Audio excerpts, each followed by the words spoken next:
En tant que parents, on est souvent un peu perdu entre les différents messages de prévention qui nous mettent en garde sur les effets néfastes des écrans.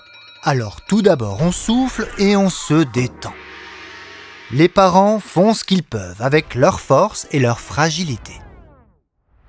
Et non, vous n'êtes pas de mauvais parents parce que vous avez cédé, sachant que pendant certaines périodes, ça peut être encore plus compliqué de résister à la tentation des écrans. La bonne nouvelle, c'est que pour le moment, il n'y a pas d'effet irréversible des écrans sur le cerveau. C'est surtout une question de dosage, de contenu et d'accompagnement.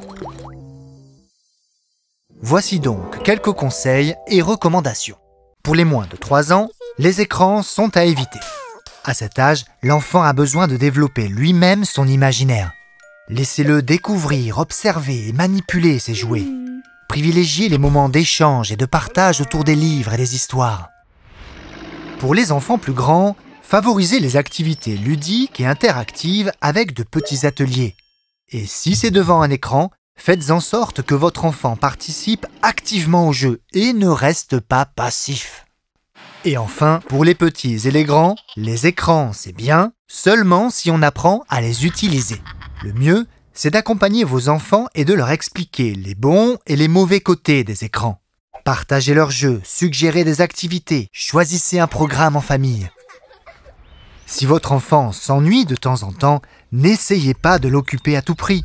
Et n'oubliez pas que ces temps sont un moment intérieur d'élaboration et de créativité. Encouragez-le à prendre des initiatives.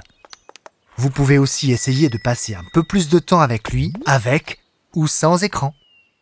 Mettez des règles, comme par exemple, oubliez les écrans pendant les repas.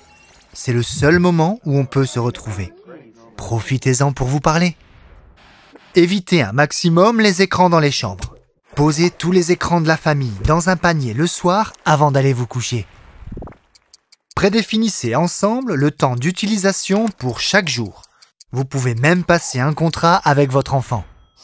Enfin, n'hésitez pas à activer le contrôle parental sur vos appareils afin de protéger vos bambins d'éventuels dangers. Et surtout, n'oubliez pas que ces règles sont valables aussi pour les adultes. Nos enfants sont des éponges et ils apprennent bien plus par nos gestes et nos comportements que par nos mots. Ils nous imitent sans cesse pour le meilleur mais aussi pour le pire.